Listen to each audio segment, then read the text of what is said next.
الحمد للہ وکفا وسلام علی عباده الذین اصطفى اما بعد اعوذ باللہ من الشیطان الرجیم بسم اللہ الرحمن الرحیم کنتم خیر امت اخرجت للناس وقال تعالی وعلم آدم الاسماء كلها صدق اللہ العظیم.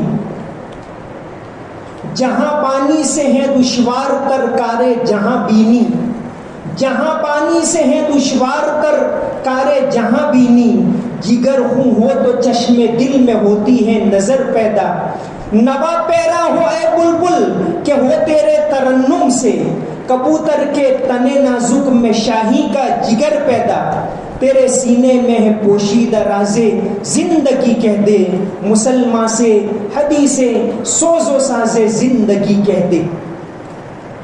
اور آج کے اس پروگرام کے اندر اسی کو اگر میں ایک گجراتی شاعری کے اندر کہوں تو ویچائی جوا کرتائی ودھو وہچائی جوا مالی جت چھے، ویچائی جوا کرتائی ودھو وہچائی جوا مالی جت چھے، ہر پھول مہی خوشبو پیٹھے کھوائی جوا ماں لجت چھے، دکھ پرید نو جاتا گاؤ شو ڈگلے پگلے پستاو شو، اے وسمی جو کے ٹھوکر چھے پن کھائی جوا ماں لجت چھے.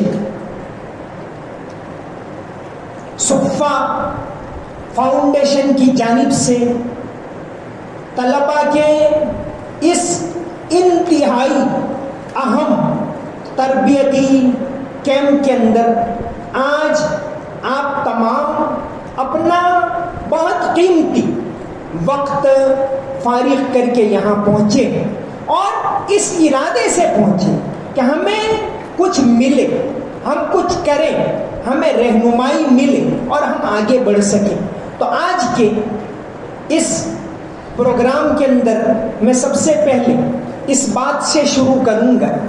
امریکہ کے ایک بہت بڑے مشہور اسکالر ہیں نیپولین ہل، جن کی ایک کتاب تھنک اینڈ گرو ریچ اتنی مقبول ہیں، تقریباً 90 سال کے اندر اس کی کروڑہا کاپی بک چکی.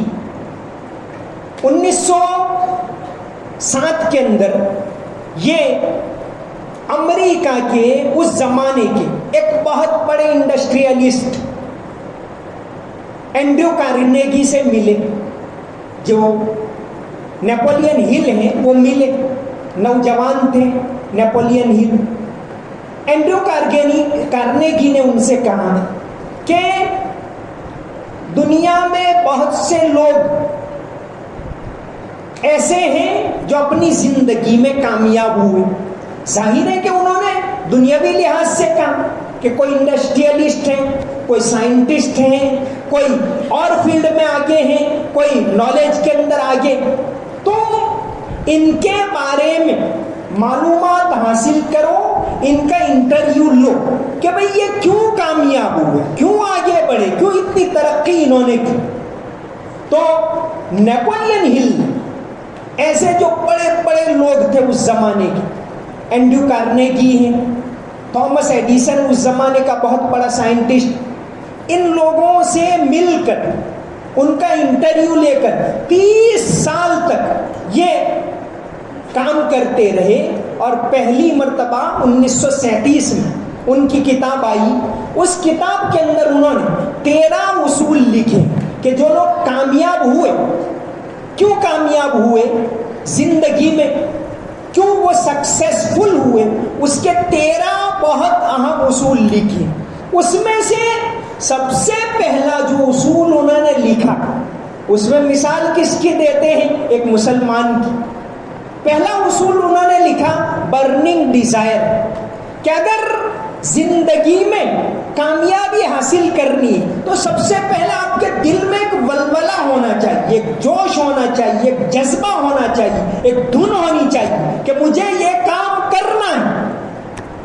اس میں انہوں نے مثال دی. کس کی مثال دی؟ طارق بن زیاد کی.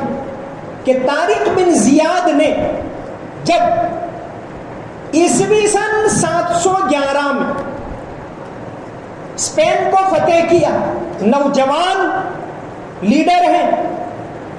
تو جب مراکش سے، موروکو سے پار کر کے، دریا پار کر کے گئے، 7,000 لوگ تھے، کشتیاں پہنچی، سب کو ادھر پہنچا دیا. اس کے بعد آرڈر کیا طارق بن زیاد نے، ساری کشتیاں جلا دو.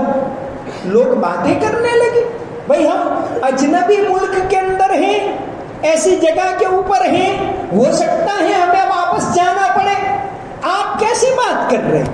لیکن انہوں نے کہا نہیں، امیر کا حکم ہے ساری کشتیاں جلا دو.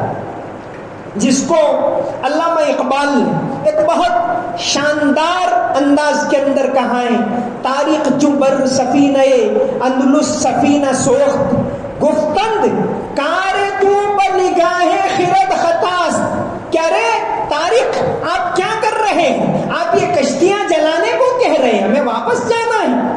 بہت مختصر وقت ہے، اس لیے مجھے بہت مختصر میں بات کرنی ہوگی. تو لوگوں نے یہ کہا کہ آپ کیا کر رہے ہیں، ہمیں واپس بھی تو جانا ہے. ترکے سبب ضرور شریعت گجار آواز، کہ شریعت میں ایسا تو ہے نہیں کہ اسباب اپنانا نہیں ہے. اس وقت جو طارق بن زیاد نے جواب دیا، اس کو علامہ اقبال نے ایک شعر میں لکھا ہے، خندید و دست خیش بشمشیر برد و گفت، خندید و دست خیش بشمشیر برد و گفت، ہر ملک ملک ماست کہ ملک خدائے ماست. وہاں بھی خدا ہے، یہاں بھی خدا ہے. تم کو یقین نہیں اللہ کے اوپر، اللہ کی ذات کے اوپر؟ وہ ملک تمہارا تھا، وہاں بھی اللہ تھا، یہاں بھی اللہ ہے. تو نیپولین ہل نے آج صدیوں کے بعد اگر سب سے پہلے کوئی مثال دی سکسیسفل ہونے کی تو طارق بن زیاد کی، اس قوم کے بڑوں کی. ایک دوسری میں مثال دوں، ابھی یعنی 2021 کے اندر امریکہ سے ایک کتاب شائع ہوئی، لکھنے والے تو انڈین ہیں، آشیش جیسوال. انہوں نے ایک کتاب لکھی ہے، followed the approach applied by the geniuses over centuries, کہ پچھلی صدیوں کے اندر جو لوگ جینیس، انتہائی ذہین لوگ ہیں، ان کے بارے میں انہوں نے لکھی ایک کتاب. ایسی کتابیں ہمیں پڑھنی چاہیے. اس کے اندر انہوں نے جو آخری چیپٹر لکھا ہے وہ لکھا ہے let's end with Fatima Al-Fihri. Fatima Al-Fihri جنہوں نے عیسوی سن 956 1200 سال پہلے، 1100 سال پہلے مراکش کے اندر، فیض شہر کے اندر ایک یونیورسٹی بنائی. آج دنیا کی سب سے پرانی ڈگری دینے والی university Guinness book of world record کے مطابق فیض کی یہ جامعہ القرویین جو آج بھی موجود ہے. تو جو قوم لوگوں کو تعلیم کی رہنمائی کرتی تھی، لوگوں کو ایجوکیشن سکھاتی، لوگوں کو ایجوکیشن کے راستے میں آگے بڑھاتی، اگر آج اس قوم کے بچوں کو مورنا انڈانے چتروا نہ پڑے، اس کے باوجود اگر آج اس قوم کے بچوں کو کوئی تعلیم کیا ہے، محنت کرو، آگے پڑھو، زمانہ تمہارا انتظار کر رہا ہے، یہ کہنا پڑے، جس قوم کو پہلے ہی دن کہا گیا یہ کرا، پڑھ یعنی ہم لوگ چونکہ اردو میں بولتے ہیں تو ہم قرآن کی تلاوت کو بھی پڑھنا کہتے ہیں. یہ نہیں، اقرا کا مطلب ہے ریڈ، ٹو ریڈ. اقرا وربک الاکرم، پھر سے کہا ریڈ. الذی علم بالقلم، قلم کا استعمال کرو. Knowledge is power. یہ جس قوم کو کہا گیا، آج اس قوم کی نسلوں کو یہ کہنا پڑے کہ بھئی ایجوکیشن کے اندر آپ محنت کرو. خیر، یہ دو مثالیں میں نے آپ کو دی.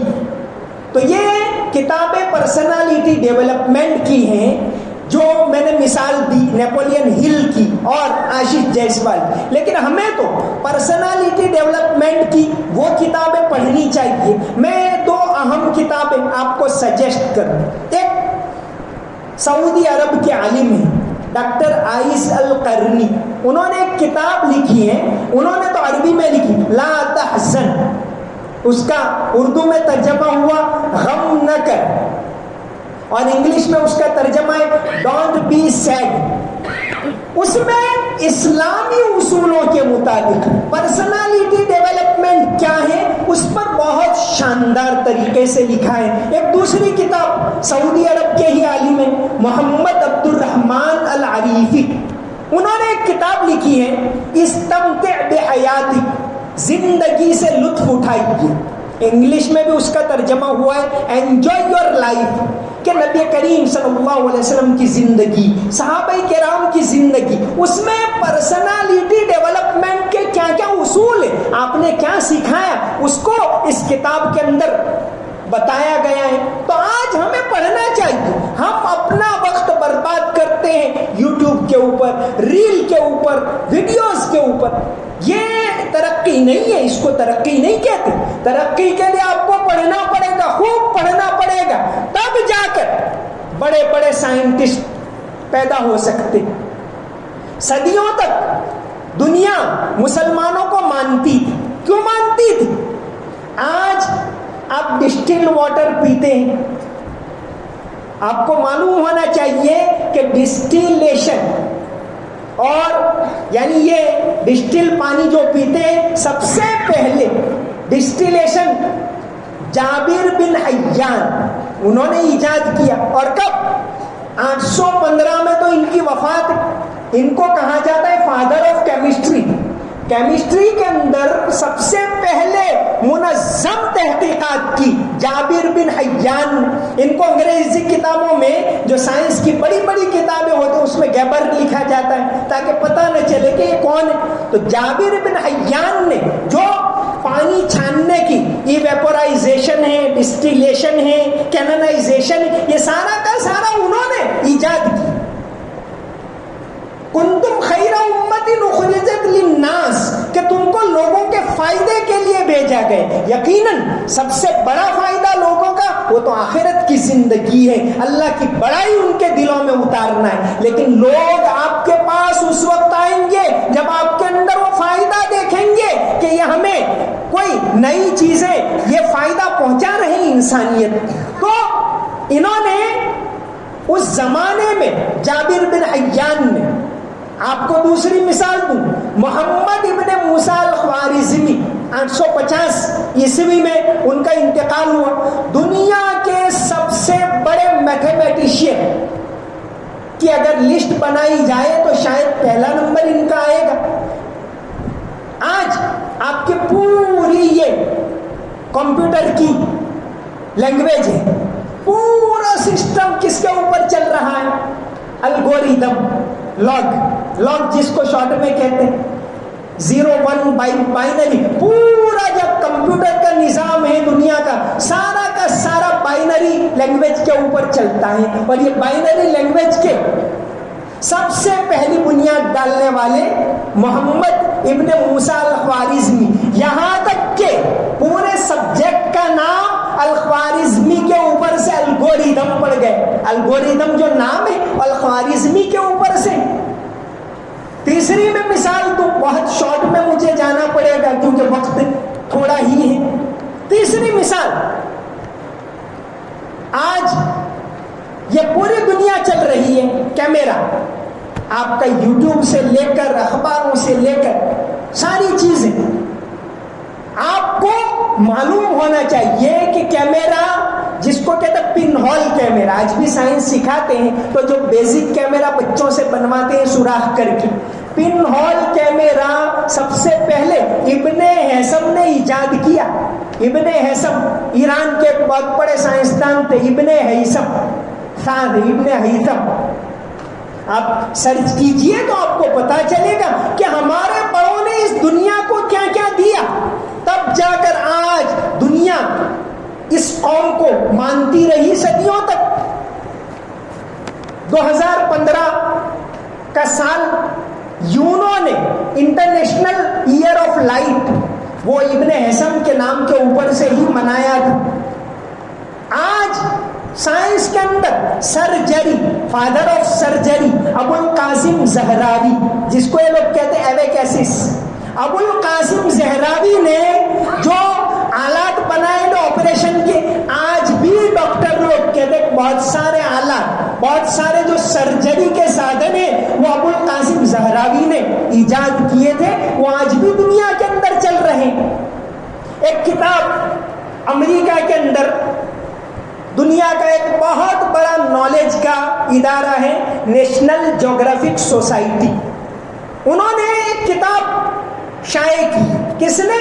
امریکہ سے شائع ہوتی ابھی یعنی چند سال ہوئے۔ 1001 inventions, the enduring legacy of Muslim civilization۔ مسلمانوں نے دنیا کو 1001 ایسی ایجادات دی، جیسے صابن، کافی اور بہت ساری ایجادات۔ تو اس کتاب، یہ کتاب پڑھنے جیسی 1001 inventions, the enduring legacy، YouTube پہ اس کے اوپر بھی موجود ہے PDF، گوگل کے اوپر، the enduring legacy of Muslim civilization، کہ 1001 ایجادات دی۔ تو ایک زمانہ تھا سائنس کے اندر، ابھی بھی ہے لیکن اکا دکا، ایک زمانے میں یہ اتنی زیادہ محنت کرتے، اور یہ سائنس پڑھنا، جغرافیہ پڑھنا، حساب پڑھنا، یہ اسلام کے بالکل خلاف نہیں ہے، بلکہ بعض مرتبہ، جیسے اب میں اپنی بات کے اوپر آ رہا ہوں، یہ سائنس ہے، جغرافیہ ہے، میتھمیٹکس ہے، ساری چیزیں، باٹنی ہے، فزکس ہے، آپ اس کو پڑھیں اور صحیح نیت سے پڑھیں تو یہ چیزیں تو اللہ کی پہچان کرواتی ہیں۔ جیسے آپ دیکھیے انسان کے جسم کا ٹیمپریچر کتنا رہتا ہے ہمیشہ؟ 37 ڈگری سیلسیس، یا کہیے 98 ڈگری فیرنہیٹ۔ کیوں گھٹتا نہیں، بڑھتا نہیں؟ کون یہ کر رہا ہے؟ انسان کے جسم کا ٹیمپریچر ہے، ابھی آپ اے سی کے اندر بیٹھے ہوئے ہیں تو بھی 37 ہے، آپ باہر دھوپ میں چلے جائیں گے تو پسینہ ہوگا، وہ قدرتی طور پر 37 رہے گا۔ کون یہ کر رہا ہے؟ اللہ تبارک و تعالیٰ کر رہے ہیں۔ تو انسان اگر اس کو وَفِي أَنفُسِكُمْ أَفَلَا تُبْصِرُونَ، ایک مثال دیتے ہیں، انسان کے پیٹ کے اندر، یا ہم جتنا بھی کھانا کھاتے، جیسے ہم بولتے ہیں، چلتے ہیں وغیرہ، سب انرجی کہاں سے آتی؟ انسان کھانا کھاتا ہے، اللہ تعالیٰ نے اسباب میں رکھا ہے، کھانا کھانے کے بعد وہ آنتوں میں جاتا ہے، ساری چیز کہاں سے وہ جذب ہو کر، ایبسارب ہو کر اندر جاتی، آنت کے اندر سے وہ فائبر بھی جا رہا ہے، اور اندر سے وہ رکت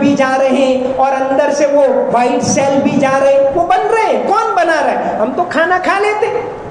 انسان کے پیٹ کے اندر بیکٹیریا ہوتی، جس کو کہتے ہیں انٹسٹینل بیکٹیریا، 3 ٹریلین یا اس سے زیادہ ہوتے ہیں۔ 3 ٹریلین یعنی ایک تو ہوتا ہے، ہمارے یہاں 2 صفر ہوتے ہیں، لاکھ تو 5 ہوں گے صفر، 1 پر 5 صفر تو 1 لاکھ، کروڑ تو 1 پر 7 صفر، ارب 1 پر 9 صفر۔ ان کے یہاں ویسٹرن کنٹریز میں 3 صفر پڑھتے ہیں۔ ملین یعنی 1 پر 6 صفر، جس کو ہم 10 لاکھ کہتے ہیں۔ بلین تو 1 پر 9 صفر، جو سیدھا 1 ارب ہو جائے گا، 3 صفر پڑھتے ہیں۔ ٹریلین تو 1 پر 12 صفر، زلین تو 1 پر 15 صفر، تو یہ 3 صفر پڑھتے۔ تو انسان کے پیٹ کے اندر جو انٹسٹینل بیکٹیریا ہوتے ہیں، 3 ٹریلین بیکٹیریا ہوتے ہیں، وہ کام کر رہے ہیں سارا کام۔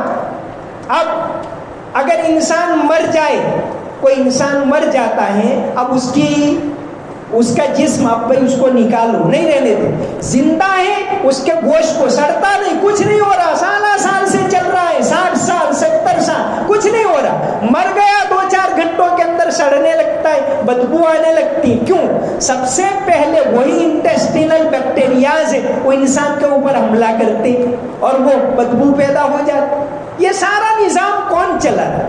انسان کے پیٹ کے اندر ایک پینکریاس.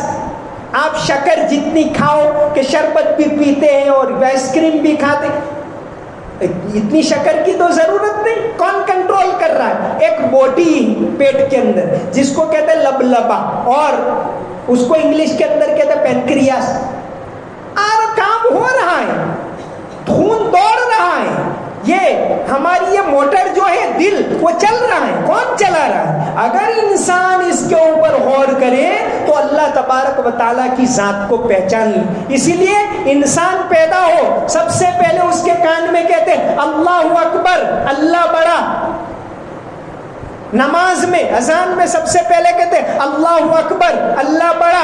نماز میں کہتے ہیں اللہ اکبر، اللہ بڑا. اذان میں 6 مرتبہ کہتے ہیں اللہ اکبر. ہر 2 رکعت میں آپ 11 مرتبہ کہتے ہیں اللہ اکبر، اللہ بڑا میں چھوٹا، اللہ بڑا میں چھوٹا، اللہ بڑا میں چھوٹا.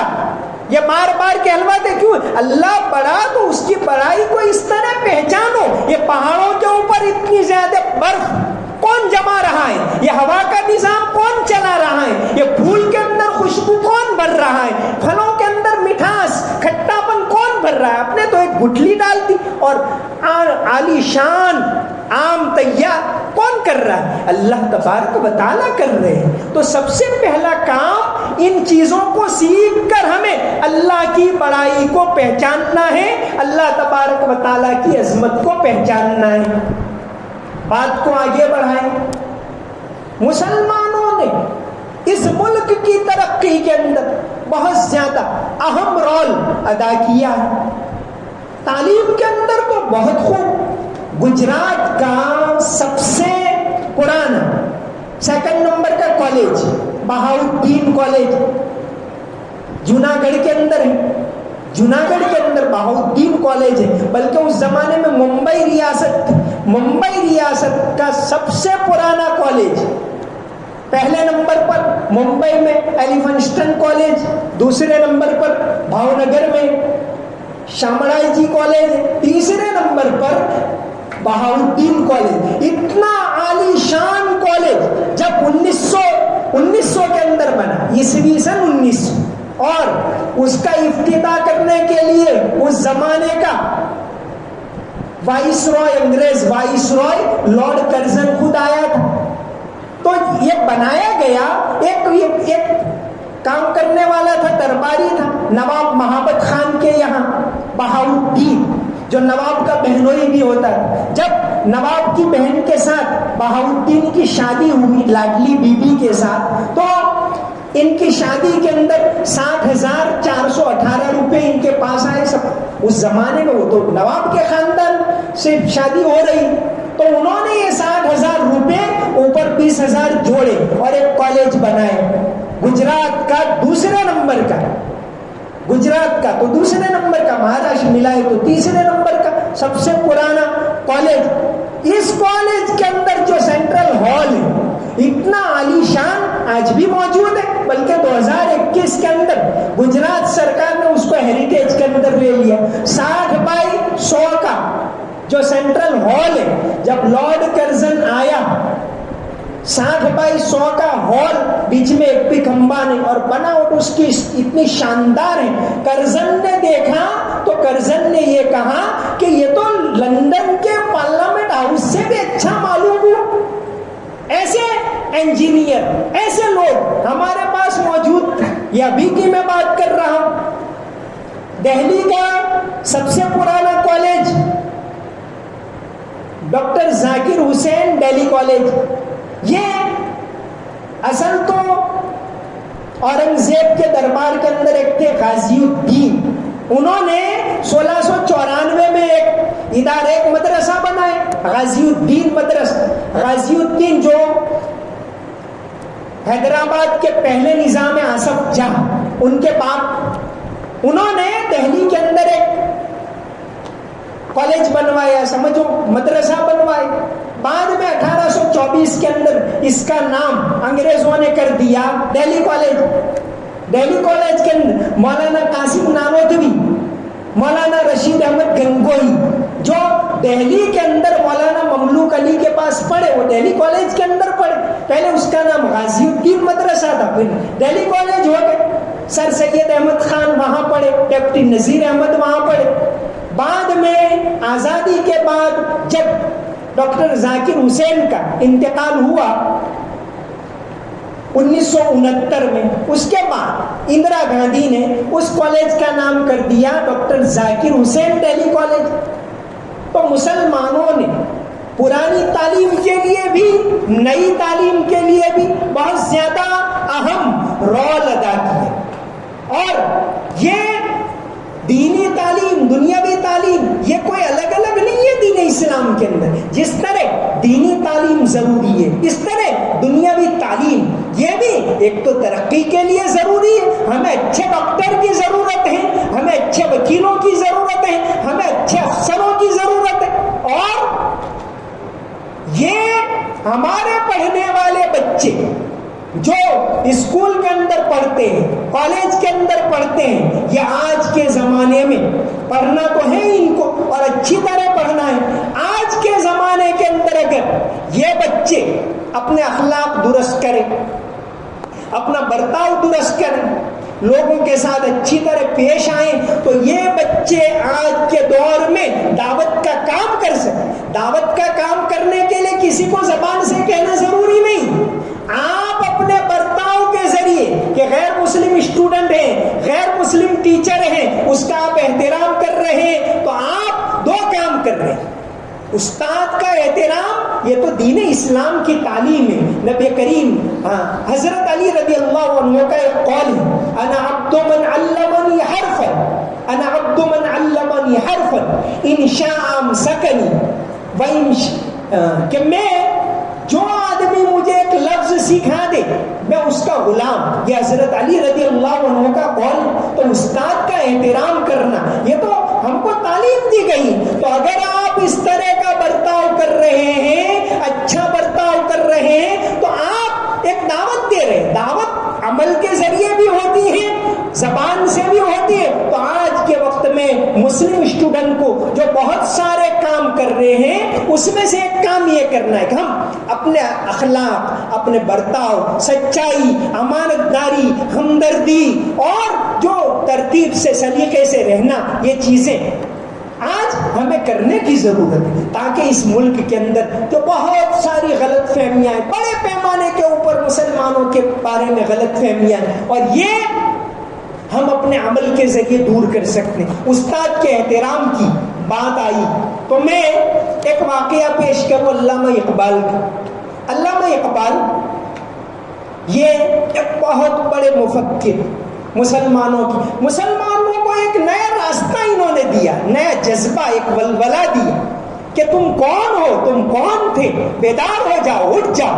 تو علامہ اقبال کا ایک واقعہ روزگار فقیر، علامہ اقبال کے بارے میں ان کے قریبی ساتھی رہے ہیں، بلکہ ان کے خادم رہے ہیں، کرنل وحید الدین فقیر، انہوں نے ایک کتاب لکھی ہے روزگار فقیر۔ اس کے اندر ایک واقعہ لکھا ہے کہ 1923 میں انگریزوں نے علامہ اقبال کو سر کا خطاب دیا، سر کا خطاب دینے کا اعلان کیا۔ اس زمانے میں بہت بڑا اعزاز سمجھا جاتا تھا۔ علامہ کو بلوایا، علامہ نے جب وہاں پہنچے تو انہوں نے کہا کہ میں اس وقت تک یہ ایوارڈ نہیں لے سکتا جب تک انگریز سرکار، میرے استاد مولوی میر حسن، ان کے استاد تھے مولوی میر حسن، ان کا بہت احترام کرتے، مولوی میر حسن کو اگر انگریز سرکار شمس العلماء کا خطاب نہیں دیتی تو یہ میں ایوارڈ نہیں لوں گا۔ بہت زیادہ سناٹا چھا گیا کہ علامہ کیا کہہ رہے۔ اس زمانے میں جو بڑے علماء ہوں ان کو انگریز سرکار شمس العلماء کا خطاب دیتی، تو انگریزوں نے کہا کہ بھئی مولوی میر حسن کون ہے، انہوں نے کیا کام کیا، یہ شمس العلماء کا خطاب تو اس وقت دیا جاتا ہے، کوئی اچھی بڑی کتابیں وغیرہ لکھے تب دیا جاتا، انہوں نے کوئی کتابیں لکھی ہیں؟ تو علامہ نے کہا کہ یہ اقبال ہے، وہ میر حسن کی کتاب ہے۔ تو جب انگریز نے شمس العلماء کا خطاب دیا مولوی میر حسن کو، تب جا کر انہوں نے سر کا خطاب قبول کیا. تو یہ ہے استاد کا احترام، استاد کی عظمت. ایک اور استاد کے بارے میں بات بتاؤں. شیخ احمد سرہندی، اگر ہندوستان کی تاریخ میں سب سے بڑے علماء کی فہرست بنائی جائے تو اس میں شاید پہلے نمبر کے اوپر نام آئے گا شیخ احمد سرہندی مجدد الفسانی رحمت اللہ علیہ. ان کی کتاب ہے مکتوبات، مکتوبات امام ربانی. اس کے اندر انہوں نے الگ الگ خط لکھے. مکتوبات کیا ہیں؟ الگ الگ خط ہیں. اس میں انہوں نے ایک خط، ان کے پیر تھے خواجہ باقی باللہ. خواجہ باقی باللہ رحمت اللہ علیہ جب دنیا سے چلے گئے تو انہوں نے امام ربانی نے ایک خط ان کے دو بیٹوں کے نام لکھا. دونوں بیٹے، ایک کا نام عبداللہ، ایک عبید اللہ، وہ بھی بہت بڑے لوگ. تو مجدد الفسانی رحمت اللہ علیہ نے ان کو ایک خط لکھا اور کہا کہ اس بندے کے اوپر تمہارے باپ کے اتنے بڑے احسانات ہیں، تصوف کی الفبا تمہارے ابا نے ہم کو سکھائی، ہم ان کے آستانے کے اوپر زندگی بھر پڑے رہیں تو بھی ہم ان کا حق ادا نہیں کر سکتے. تو یہ استاد کی عظمت ہے. تو آپ اپنے عمل کے ذریعے، اپنے برتاؤ کے ذریعے بہت ساری غلط فہمیاں دور کر سکتے. دعوت کا کام جیسے کہہ کر ہوتا ہے اس طرح اپنے برتاؤ کے ذریعے بھی ہوتا ہے. ایک بہت بڑے انگریز مصنف گزرے ہیں، T W Arnold. T W Arnold علامہ اقبال کے بھی استاد رہے. پہلے تو علی گڑھ میں پڑھاتے تھے، پھر اس کے بعد جب لاہور کالج کے اندر وہ گئے تو لاہور میں علامہ اقبال نے ان کے پاس پڑھایا. آرنولڈ صاحب نے ایک کتاب لکھی، دا پریچنگ آف اسلام، یعنی دنیا میں کس ملک میں اسلام کیسے پہنچا. اس کتاب کے اندر انہوں نے الگ الگ ملکوں میں، جیسے آج سب سے زیادہ مسلمان دنیا میں انڈونیشیا میں کبھی کوئی مسلمان بادشاہ نہیں گیا، کوئی لشکر نہیں گیا، کوئی فوج نہیں گئی، لیکن سب سے زیادہ مسلمان. وہ کیسے؟ تو وہاں جو مسلمان تاجر جایا کرتے تھے، جیسے کسی زمانے میں وہاں نام تھا علامہ نور الدین راندیر رحمت اللہ علیہ. ایسے بڑے بڑے تاجر جاتے تھے. ان کی تجارت، ان کی سچائی، ان کی امانت داری، ان کا برتاؤ، یہ نماز پڑھتے تھے، لوگ دیکھتے تھے، لوگوں کے ساتھ ہمدردی کرتے تھے، دیکھتے تھے، اس کے ذریعے اسلام پھیلا. تو آج کے زمانے میں بہت زیادہ ضرورت اس بات کی ہے کہ ہم اپنے اخلاق کو، اپنے برتاؤ کو اچھا کریں، اپنے برتاؤ کو سدھاریں. سب سے زیادہ ضرورت آج کے زمانے میں مسلمان بچے کو اگر ہے تو وہ محنت کریں، محنت کریں، محنت کریں، آگے بڑھے. ایجوکیشن صرف نوکری کے لیے نہیں ہے. قوم کو ضرورت ہے کہ ہماری آنے والی نسل مضبوط بنے، طاقتور بنے. اور طاقت آج کے زمانے کے اندر سب سے بڑی طاقت ہے. تو قرآن نے جو پہلے دن کہہ دیا تھا اقرا، اور جو شروع میں جو سورت نازل ہوئی وہاں فرمایا نون والقلم، قلم کی طاقت رکھی اللہ تعالیٰ نے. بلکہ حدیث شریف کے اندر آتا ہے اول ما خلق اللہ القلم، اللہ تعالیٰ نے چیزوں میں سب سے پہلے اگر کسی چیز کو پیدا کیا تو قلم کو پیدا کیا. تو آج آپ کو ضرورت ہے محنت کرنے کی. آپ گھبرائیں نہیں، آپ ہمت نہ ہاریں، آپ محنت کریں، محنت کریں، اپنے سبجیکٹ کے اندر محنت کریں تو انشاءاللہ آپ بہت زیادہ ترقی کر سکتے ہیں. نو آپ یہ آج کل ہر شہر کے اندر ایسے پروگرام ہوتے ہیں، بچوں کو بلایا جاتا ہے، ان کو کہا جاتا ہے یہ کس لیے؟ آج تمہاری یہ نسل ہے، اس سے امید ہے کہ یہ نسل کام کرے گی، یہ نسل ترقی کرے گی، یہ نسل ملک کے اندر سے غلط فہمیاں دور کرے گی. بالکل حالات سے گھبرانے کی ضرورت نہیں. اس کا میں ایک واقعہ سناؤں، بس بات کو اب ختم کرنا ہے. علامہ اقبال نے ایک واقعہ لکھا ہے. اپنی کتاب جو ان کی سب سے پہلی فارسی کتاب آئی اسرار خودی، اس کے اندر واقعہ تو انہوں نے شاعری میں لکھا ہے. ایک بہت بڑے بزرگ گزرے ہیں داتا گنج بخش رحمت اللہ علیہ، مزار ہے لاہور کے اندر، بالکل ابتدائی زمانے میں، یعنی عیسوی سن 1077 میں تو ان کی وفات ہوئی. 1000 سال پہلے علامہ اقبال لاہور میں عام طور سے فجر کے بعد ان کے مزار پر جا کر وہاں بیٹھ کر تلاوت کرتے. تو علامہ نے ایک واقعہ لکھا ہے. یہ واقعات ہوتے ہیں، یہ قصے ہوتے ہیں، وہ انسان کو سبق سکھانے کے لیے ہوتے ہیں. جیسے مولانا رومی بہت بڑے صوفی، انہوں نے ان کی کتاب جو ہے آج صوفیوں میں بہت زیادہ پسندیدہ، اس میں کیا ہے الگ الگ واقعات لکھے اور اس سے سبق لکھا ہے. آپ یہ پرسنالٹی ڈیولپمنٹ کی کتابیں پڑھتے ہیں، جیسے میں نے آپ کو 2 کتابیں سجیسٹ کی کہ ہو سکے تو ان 2 کتابوں کو ضرور پڑھیے گا.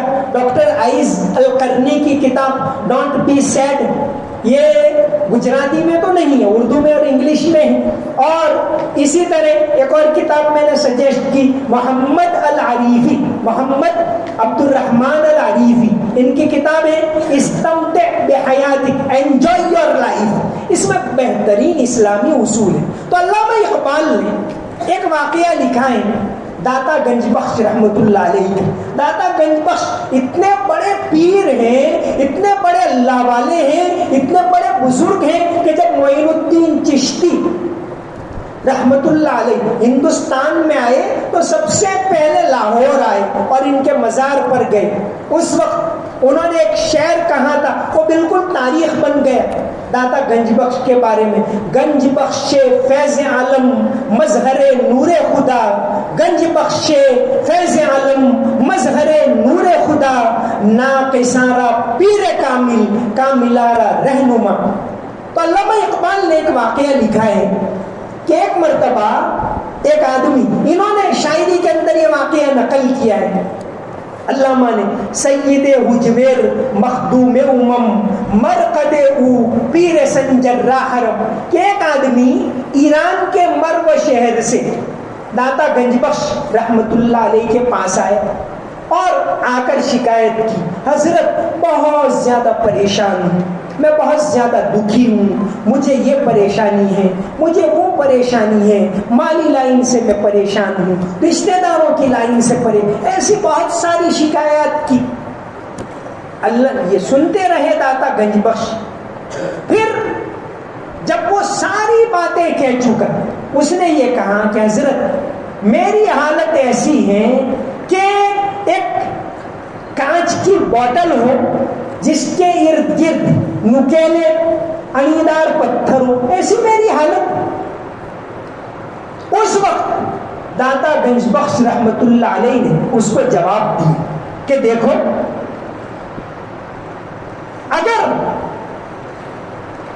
یہ پتھر نکیلے ہیں، تم اپنے آپ کو ایسا شیشہ بناؤ کہ پتھر سے بھی نہ ٹوٹے، تم اپنے آپ کو مضبوط بناؤ، اللہ کے اوپر یقین رکھو، مشکلات کچھ نہیں ہے، مشکلات چھوٹی ہیں، اللہ بڑا ہے. تو آج ایسا یقین، ایسا جذبہ ہمیں اپنے اندر پیدا کرنے کی ضرورت ہے. اور بالکل آخری بات،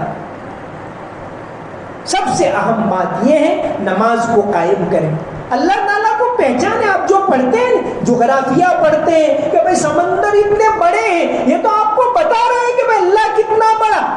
آپ پڑھ رہے ہیں سائنس کے اندر کہ بھائی ہواؤں کا نظام، تو یہ ہوا میں سانس لے رہا ہوں آرام سے، آکسیجن آ رہی ہے، یہ کس نے بنایا؟ یہ ساری چیزیں تو اللہ کی پہچان کروا رہی ہیں. تو ان ساری باتوں کے ساتھ اب اللہ کو پہچانے، اللہ کی بڑائی کو پہچانے، اللہ کی عظمت کو پہچانے، نماز پڑھیں، نماز کی پابندی کریں وقت کے ساتھ. یہ وقت کس نے بنایا؟ صبح ہوتی ہے، شام ہوتی ہے، رات ہوتی ہے، سورج آتا ہے، چاند آتا ہے. قرآن بار بار کہتا ہے کہ اس نظام کے اندر اگر غور کرو گے تو تم اللہ تبارک و تعالیٰ کی ذات کو پہچانو گی. ایک بہت بڑے بزرگ گزرے ہیں حاجی امداد اللہ رحمت اللہ علیہ، ان کا ایک واقعہ لکھا ہے. مولانا عبداللہ سلیم جو کسی زمانے میں یہاں دارالعلوم دیوبند کے اندر شیخ القرہ بہت بڑے قاری، ابھی بھی شکاگو کے اندر امریکہ میں وہ چلے گئے، وہاں رہتے، وہاں قرآن کی تفسیر کا کام بڑے پیمانے کے اوپر انہوں نے کیا۔ ڈاکٹر یاسر ندیم الواجدی ان کے نانا ہوتے عبداللہ سلیم۔ مولانا عبداللہ سلیم نے ایک واقعہ لکھا ہے، یہ قرآن کی جو آیتیں وَوَصَّيْنَا الْإِنسَانَ بِوَالِدَيْهِ إِحْسَانًا، اس آیت کے تحت انہوں نے ایک واقعہ لکھا ہے کہ نماز کتنی بڑی ہے، اگر انسان دل سے اس کو پڑھنے لگے تو اس کے اندر اس کو کیسی لذت ملے۔ اس میں ایک واقعہ انہوں نے لکھا ہے کہ حاجی امداد اللہ رحمت اللہ علیہ، ان کو پوچھا کسی کہ اگر قیامت کے دن اللہ تعالیٰ تم کو یہ کہیں کہ تمہاری کوئی ویش ہے، تمہاری کوئی اچھا ہے جو میں پوری کروں، تو تم کیا کرو گے؟ تو حاجی امداد اللہ رحمت اللہ علیہ نے کہا کہ اگر اللہ تعالیٰ مجھے پوچھے کہ تمہاری کوئی اچھا ہے جو میں پوری کروں، تو میں کہوں گا کہ اللہ مجھے بالکل تیرے عرش کے نیچے مصلی بچھا کر 2 رکعت نماز پڑھنی ہے۔ ان تعبد اللہ کأنک تراہ فإن لم تکن تراہ فإنہ یراک۔ اللہ تبارک و تعالی ہمیں دیکھ رہے ہیں، ہر حال میں دیکھ رہے ہیں، اللہ بڑے ہیں، ہم پڑھے لکھے اور یہ پڑھنا یہی سکھاتا ہے۔ تو نماز کی پابندی کریں، اپنے استاد کا احترام کریں اور اتنی محنت کریں، اتنی محنت کریں، اتنی محنت کریں۔ آج ہمیں اچھے اسٹوڈنٹ کی ضرورت ہے جو پڑھ لکھ کر افسر بنے، ڈاکٹر بنے، وکیل بنے، انجینئر بنے اور دنیا کو دکھائیں کہ یہ قوم، یہ تو اقرا کی قوم ہے، یہ تو اپنا راستہ بھول گئی۔ تو آنے والا وقت انشاءاللہ تمہارا وقت ہے، محنت کرو، آگے بڑھو۔ اللہ تبارک و تعالی عمل کی توفیق عطا فرمائے۔ وآخر دعوانا ان الحمدللہ رب العالمین۔